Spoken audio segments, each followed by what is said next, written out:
Welcome to the only daily podcast focusing on compliance news of the day. Each morning, start your day with a cup of coffee and Tom Fox, the voice of compliance, to hear about 4 of the top compliance, corruption, or leadership stories you will need to start your day.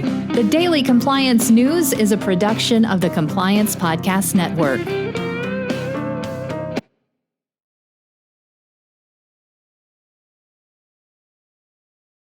The Daily Compliance News for August 3rd, 2021, the Capitalism edition.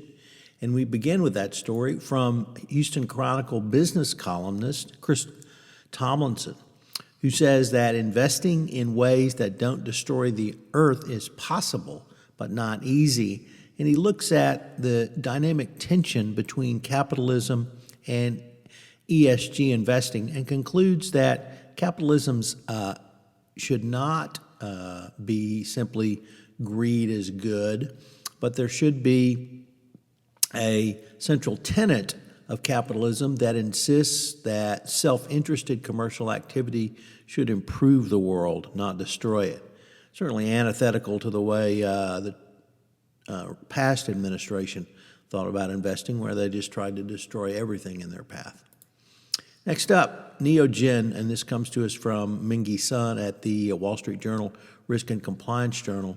Food and Safety and Veterinary Product Company Neogen said it's received an administrative subpoena from the Department of Treasury's sanction enforcer related to business dealings involving parties located in Iran. The Lansing-based Michigan company disclosed the subpoena in an annual filing.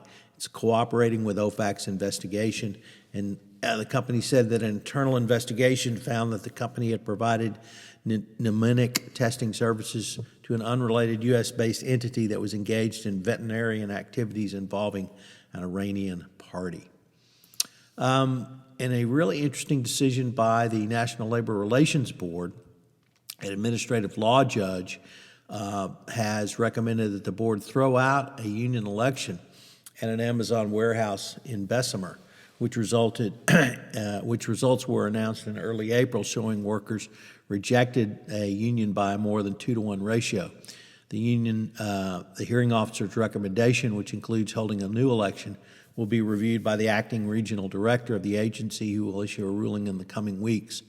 If the regional director rules against Amazon, the company can appeal to the labor board in Washington, and then from there, of course, go to a U.S. Court of Appeals for a direct appeal.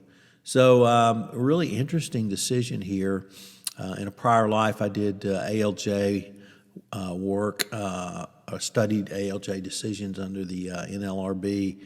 So it's going to be really interesting to see the outcome of this case. Of course, Amazon has denied that it did anything wrong, so it's going to be interesting to see how they fare in this, particularly now. And then finally, the bankrupt old Remington company, Remington Arms, has made a $33 million settlement to families of victims of the Sandy Hook massacre. The settlement offer comes the day after a judge denied the company's request to dismiss the lawsuit. Obviously, this is a huge development. It's the first time Remington has stepped forward and made a settlement offer around these types of claims. It's far below what the families had hoped for. Nevertheless, it is a starting point to continue these discussions and move towards some modicum of gun responsibility in this country. The Daily Compliance News is a production of the Compliance Podcast Network and a proud member of C-Suite Radio. Thanks so much for listening. I hope you'll join me again tomorrow.